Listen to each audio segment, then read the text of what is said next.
Okay, good morning everybody to our Saturday session. So of course we are welcoming Astrid, Astrid Köhler, who is at Queen Mary's University of London, where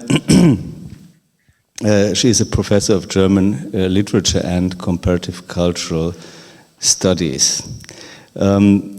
Astrid also is currently engaged in an interdisciplinary research project on the European SPA as transnational public space and social metaphor. Okay, I think that shall be enough, first of all, and Astrid, we are very much looking forward to your lecture. Thank you very much for this, and very sorry about the confusion we created by insisting that we do the papers this way round. Can you see my screen? Can. Good, thank you very much indeed. As already mentioned, the following two papers will be part of or come out of the work that we are doing in the HERA-funded research project, the European SPA as a transnational space and public metaphor, which has the ambitious aim to investigate European spa towns in ways that have not been undertaken before. Not only do we take the claim of their transnational character more seriously than others, we also go beyond the Central European spas and include the geographical fringes.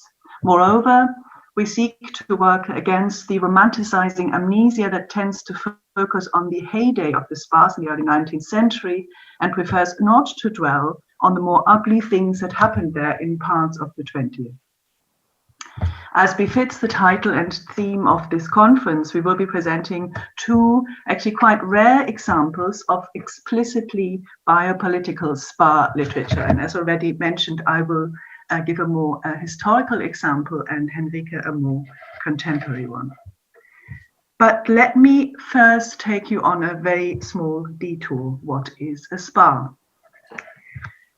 Looking at any self-respecting book about the history of European spas, be it David Clay Large's Grand Spas of Central Europe or Marina Soroka's Summer Capitals of Europe or Ian Bradley's Health, Hedonism and Hypochondria, you will find descriptions marking these towns as curiously central for the development of modern European culture and society. Much of the fascination emanating from them is owed to the fact that in their history they achieved a veritable coincidentia oppositorum. They were places of discipline and pleasure, illness and health, rest and activity, inclusion and exclusion, rural and urban infrastructure, cosmopolitanism and provincialism, withdrawal from and heightened experience of social life, confinement and display, hospitality and exploitation, traditionalism and social experiment. Thus, they constitute an archetypal heterotopia in the Foucauldian sense. But as will become clear in the course of this paper, they are also the perfect arena for the operations of biopolitics. The healing value of mineral waters has never been fully explained, and spa treatments to a large extent meant therapy through healthy living. The rules for spa goers, developed over centuries and fully established around 1800, were part of an all-inclusive dietetic regime that would combine the taking of the waters with mild exercise in a pleasant natural environment, light entertainment, and a liberal social atmosphere. Regulation, referred to in the word regime, particularly comes in for the daily rhythm, so for what I do at which time of the day. From the mid-19th century onwards, however, we see a new tendency to medicalize spas in an attempt to make them fit for competition with the conventional or scientific medicine. A host of new techniques and apparatus were invented for applying the various mineral waters to the human body. Sorry.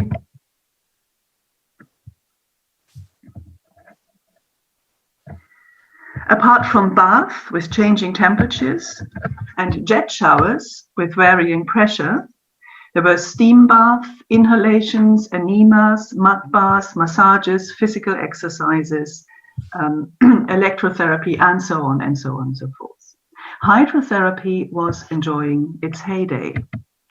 All of these treatments imply a combination of intervention, care, and control that goes far beyond the traditional bathing and drinking practices, where the patient had the ultimate control over what they were doing.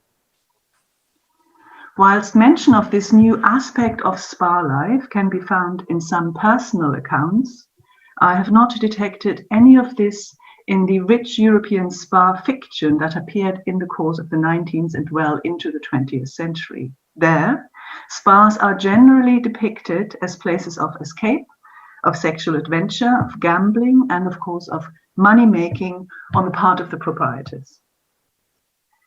Examples that contradict these standard representations of spa life can be counted on the fingers of one hand.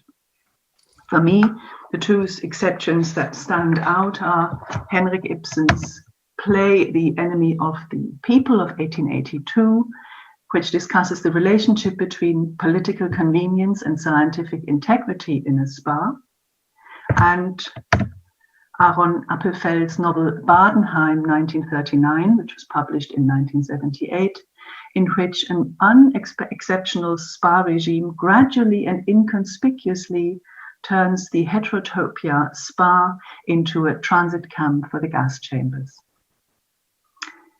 I was all the more surprised then when I found a further instance in a book that would normally be classified as light-hearted entertainment. Gabriel Chevallier's novel Clochemerle-les-Bains of 1963. What you see there is the dust cover of the English edition, from which I will be quoting. Clochemerle-les-Bains is the third part of Chevalier's popular trilogy of Clochemerle novels, satirizing life in a fictitious wine-growing village in the Beaujolais region. It sees the discovery of a mineral well in a village, followed by the large-scale development of a thermal spa and the reconfiguration of the entire village in accordance with this. With the money of a former Clochemerle boy who had made a fortune in America, and with the ingenuity of a newly arrived doctor and a local politician, this turns out to be a spectacular success. Excuse me. With Clochemerle outstripping all the famous watering places in France, but also places of European standing such as Karlsbad or Baden-Baden. Much of the storyline in the book is reminiscent of Guy de Maupassant's novel Montoriol of 1887, which tells the story of the creation of a new spa as a fully fledged capitalist enterprise. The success of this venture is grounded in an intimate knowledge of how spas and spa societies work and a corresponding attention to every little detail. The novel was inspired by Maupassant's experience of spa towns in the Auvergne region, such as Châtel-Guyon and Montdor. Chevalier's novel can easily be read as a 20th century update of the Maupassant. Elements such as the existence of a rival town, some resistance from local vine dressers who need to be won over with the help of money, the complete redesign of the village into something much bigger, the implicit knowledge that it is not really the water's properties that have the healing effect, the emergence of more smaller wells over time, the combination of health, holiday, and beauty in the spa stay, the naming of the wells according to internal politics, the need to win over the medical profession, the grand opening ceremony, they are all common to both stories. Similar to the spa company in Montoriol, the developers of Clochemerle-les-Bains are careful to take the right steps at the right time and to secure the support of the local population by opening up new or larger business prospects for them. In both cases, the driving force behind the project is made up of a socially representative group consisting of people with either money or influence.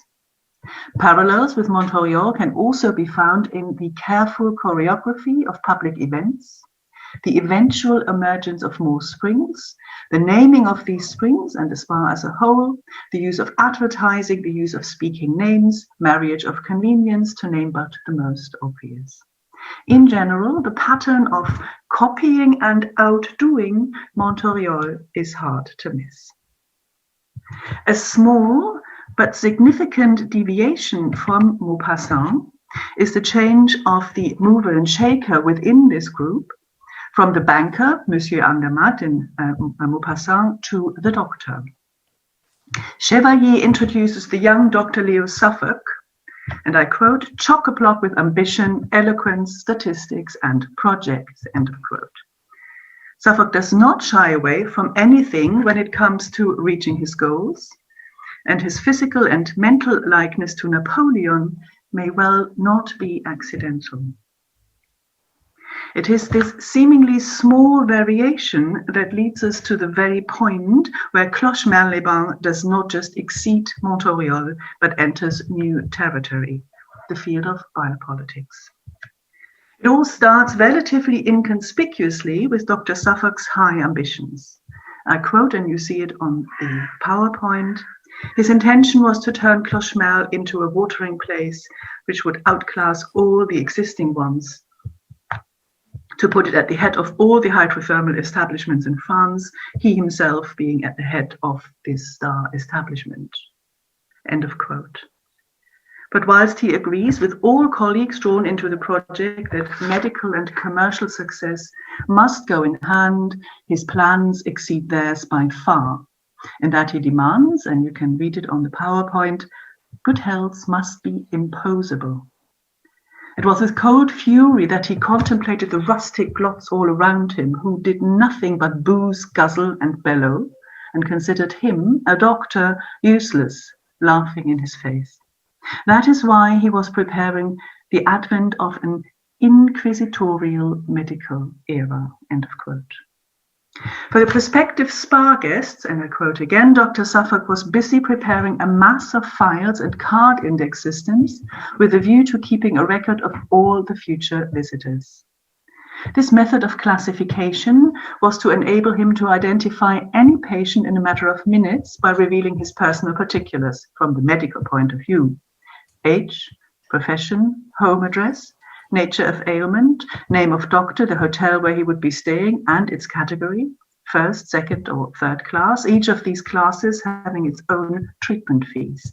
All these details would immediately determine the patient's financial and residential position.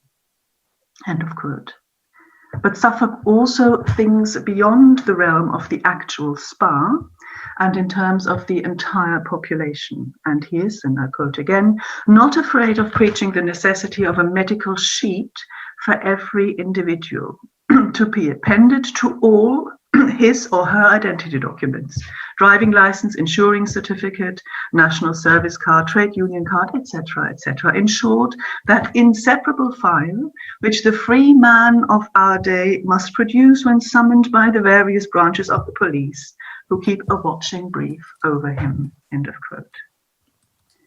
For the promotion of these ideas, Suffolk founds the Hydrothermal Research Centre, HRC, which holds regular meetings in Clochemerle and is willingly attended by the great and the good of the profession because of the exquisite hospitality offered for free. And while the old local doctor, Dr. Moret, thinks him mad, the members of the research center go along with his plans as long as they meet their own objective, that is, keeping the patient as a regular source of income. How well those two aims can be combined might be most evident in the following of Suffolk's initiatives. You see it again. He organized his famous consultation vans, equipped for blood tests and X-ray examinations. On their sides, the following words were inscribed in capital letters: Clochemerle watches over your health.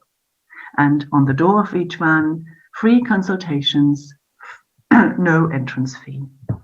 These vans toured the countryside and drew up in the main square of every village. The nurses operated somewhat in the manner of sages and soothsayers. Money was never mentioned, but each individual, on being handed back his slip, was told, "You will be well advised to consult the medical center of Clochemerle, or else you are urgently advised," etc., etc. And even though the consultation at this medical center of Clochemerle are not expensive, the long cures prescribed by it are. However, a modern reader is more likely to immediately think of the amount of personal data that can be harvested in this way and fed into the medical sheets Dr. Leo Suffolk has in mind. Perhaps even more striking than this general surveillance operation are the descriptions of the spa treatments. Again, they start inconspicuously enough by giving the daily routine as known from many a spa guide, but then turn to the oversight of it all, and you have it again on the screen. Early in the morning, Dr. Suffolk had made a tour of inspection and repeated his orders. Then he made for his command post, a vast glassed-in rotunda comparable to a watchtower, from which he overlooked and dominated the whole pump room. A switchboard connected him to the various branches, another line to the public exchange. End of quote. Immediately, descriptions of Bentham's panopticon come to mind, a prison design that makes sure no inmate can ever be out of the guard's sight. Michel Foucault in Discipline and Punish used this as a starting point to trace all aspects of surveillance and disciplining developed in European penal systems since the late Enlightenment period, showing how they infiltrated other institutions of Western society, including hospitals. Excuse me.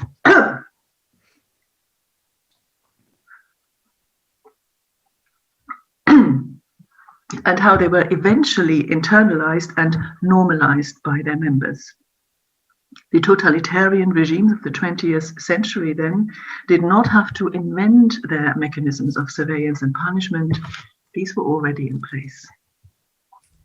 Seeing Dr. Suffolk in his command post, or busy preparing a mass of files and card index systems and rolling out a method of classification that would enable him to identify any patient in a matter of minutes by revealing his personal particulars, makes an even more striking image when considering the historical period in which the story is set.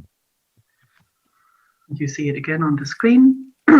Perched on its mountain in an altitude of 1,200 feet, under the incandescent vault of the sky, Clochemerle lay basking in this intoxicating atmosphere above the distant shimmers of the plain.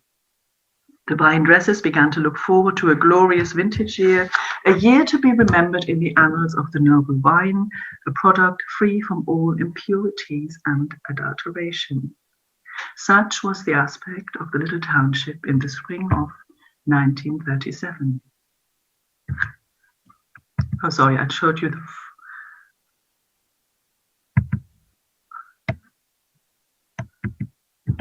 sorry.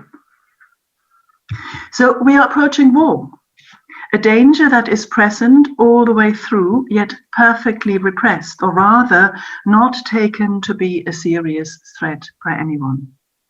The start of the summer season of 1939 is thus introduced as follows.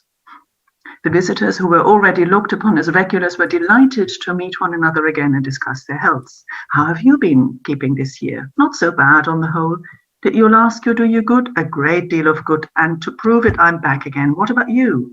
I'm much better than I was. In fact, I've been able to resume all my previous activities, just like me. I've had no more of those attacks that used to depress me so much. Staying in the same hotel? Yes. You too? I've no reason to change. The food is excellent. With the historical context in mind, and the author makes sure the reader is reminded of it constantly, we see that what is happening in this narrative is a parallelization of sleepwalking into the war and sleepwalking into a totalitarian surveillance system, which for long enough disguises itself as healthcare. The good citizens of Clochemerle and their guests only wake up when it is too late, and their complaints receive the point-blank answer, "It's the war." A story of this kind could, of course, only have been written with the mid-late 20th century knowledge of authoritarian state forms and their workings, and the deleterious uses to which medical science was put in them. In the light of this, some episodes in the book take on a radically new aspect. The chapter On the Brink of Disaster, for instance, would seem at first glance to have the function of providing the necessary setback within the plot, just to make sure that things don't go too smoothly. In it, some cases of typhoid transpire in Clochemerle, which, if they became public, would deal a mortal blow to a newly created spa working with water. Luckily for Dr. Suffolk, the matter is solved quickly and the source of the contaminated water identified. Yet, to make sure that no one even thinks about the possibility, Suffolk debaptizes typhoid and instead invents the disease of gastrocerebral fever. This simple substitution has the effect of erasing contagion from Clochemerle, and with it the danger of an epidemic. Even though epidemics are a century-old phenomenon, the outbreak of the Spanish flu that ripped through Europe in the aftermath of the First World War had prompted radical rethinkings of public health systems.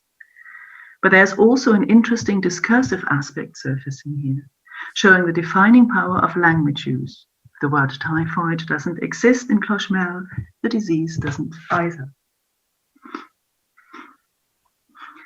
All these instances, however, are wrapped up in highly entertaining descriptions of spa and village society, of amusements, a fair, and all sorts of trivia. And as part of this package, the characters, as much as the reader, seem to swallow it all.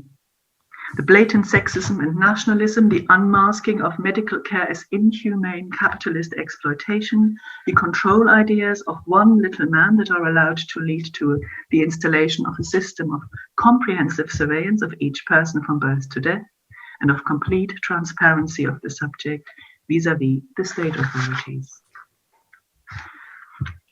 Wikipedia classifies Chevalier's Clochemerle novels as satirical portraits of the little oddities of rural French society and as observational humor. We read that the term Clochemerle has entered French as a term to describe petty parochial squabbling, and Clochemerlesque has a similar use. About Clochemerle-les-Bains, the dust cover of its British edition claims that in this new novel, Mr. Chevallier has found the fullest expression for his philosophy of the good life, a tragic comedy in which the near medieval Clochemerle enters the modern world and embraces it as ardently as a lover his mistress. Whether for the better or for the worse, the reader must judge for himself. Nowhere a mention of anything I have just told you about this book, yet at least it is conceded that the reader might have their own judgment. In my reading, this is anything but light-hearted entertainment, and the exquisite quality attested to the book in its reviews has less to do with humor than with sharp observational power. In Clochemerle-les-Bains, Chevallier has depicted the inconspicuous beginnings of totalitarianism, the conflation of care and control that is invariably at its heart, the ways in which perceived self-interest leads to complicity and deliberate ignorance, the extent to which cynical manipulation corrupts language, the chilling likeness that links one dictator with another, and above all, the inability or unwillingness of societies to recognize the warning signs in time. For me, then, this book offers a brilliant study in dictatorship, and set not accidentally in the heterotopia of a spa. It also can serve as a perfect paradigm for discourses of biopolitics. Thank you.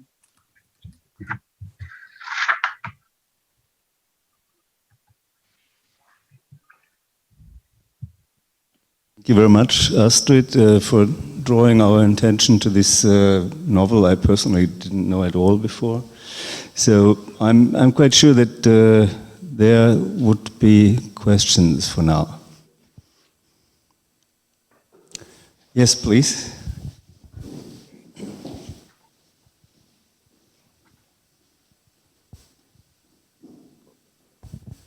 Yeah, thank you very much. It was a very interesting talk for me. But I wondered, there was one thing I was curious about. You said with regards to the Clochemerle that it showed in a parallelization, the sleepwalking into a totalitarian system disguised as healthcare. And then it came to my mind that, for example, some families may go, for example, every year to the North Sea coast for vacation because it always has been like that, they like it there. And so I wonder, is that also already authoritarian? What makes the situation authoritarian where you go somewhere just maybe out of habit or where you think it should be like that? But what is authoritarian about that? That's maybe... No, yeah, thank you. It's not the routine that is authoritarian. First, I mean, my argument was that we have, in parallel, we have two processes. One process is this sleepwalking into the war, and the other process parallel to it is the sleepwalking into the authoritarian system that disguises itself as healthcare. And it's not the regular going there, it's the mechanism at work in the spa. So the things that I read to you about how this little doctor, with the help of many others, of course, organizes the spa so that it's not about holiday, it's about the treatments that people undergo there, help to harvest an enormous lot of information about them. Yeah, I think that is the point I'm trying to make here. Thank you. But may I just add one question from my side here, because of course we probably haven't read the novel, but I wonder whether the way how the mechanism, as you say, is described in the novel really allows us to conclude that it is a metaphor for a totalitarian system, or whether it may also just be a way of sort of literally describing a society that turns more and more into a society of indifference and something like this, you know. And I would be interested in this. Yes, the two things depend on each other. That was the point I was trying to make. I mean, this what I call the totalitarian system of surveillance in this fictitious Clochemerle could not have been erected without the ignorance of the people.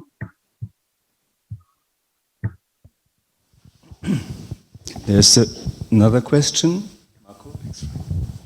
Yeah, thank you, Astrid. It was, I think, a very suitable novel for our topic in so many ways, and it's not a coincidence that obviously to show this kind of dangers of totalitarianism at that time was done at the example of health or a health system, and obviously that is exactly the connection also to our time. And I would like to invite you to talk a bit more explicitly about parallels you see in that respect. I mean, I was wondering, I haven't read the novel myself, I must admit, I was wondering whether the element of fear plays a role. So you mentioned, for instance, that you said, well, you're well advised or urgently advised to come here and get this treatment and so on.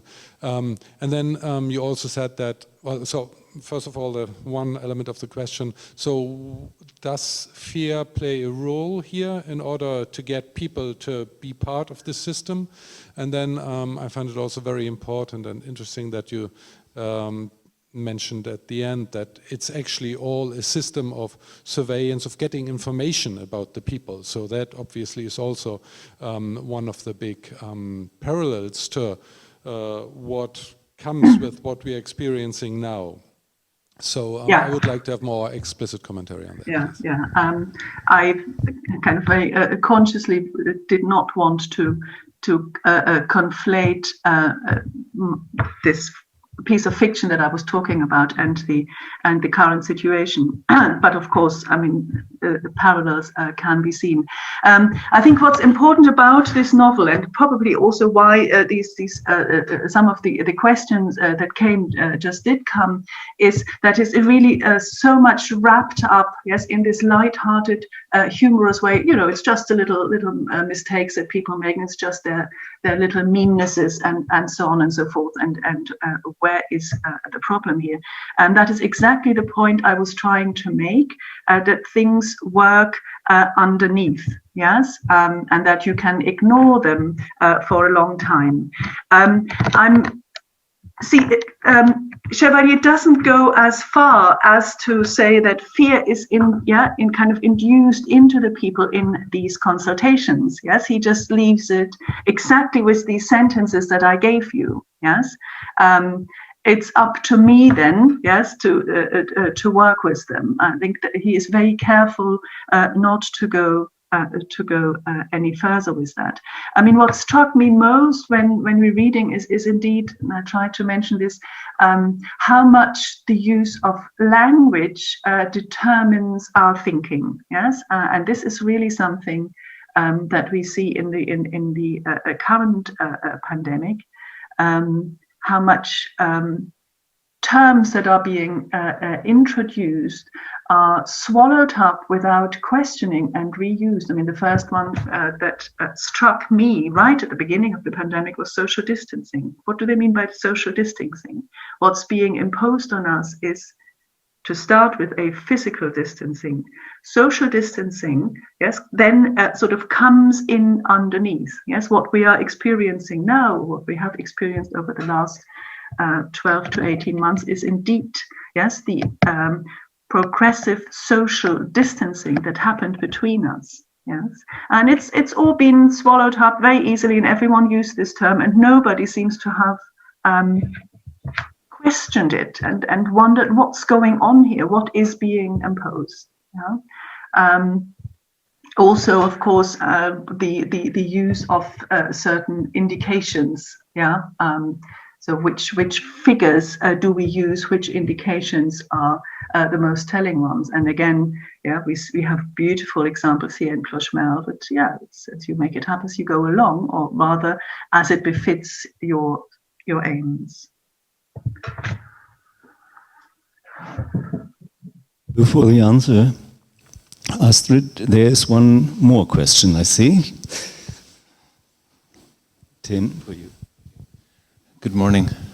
I was really taken by the beginning of your paper and the discussion about spas.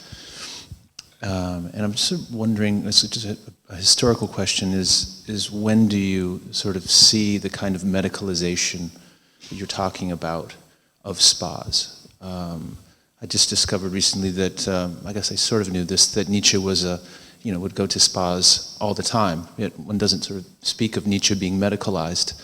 Maybe he needed to be, I don't know. But I'm just sort of curious about when you sort of see, is there a break? Because clearly in some of the things that we were talking about yesterday, the medicalization, the power that accrues to medicine is a really important piece of contemporary critiques of some of the responses. So I'd be really curious to hear more about that. Thanks. That, I'm afraid, is a huge chapter, and I sort of tried to not go into that. Of course, we have parallel processes. At the same time as we have the medicalization, we have many spas turning into tourist destination. Yes, so spas as, if you like, the first holiday resorts. Yes, you have this particularly at the seaside, but not only. Yes, so these are parallel processes. It seems that from the kind of in the late 19th century, so I found lots of lists of these treatments that were installed past 1850. Yeah, and of course the very fact that these different treatments exist, yes, this is not yet a controlled society, yeah, and this is not yet kind of medicine taking over. It's an offer that is being made, of course, in a competitive situation, trying to offer something that competes with medicine proper. Yeah.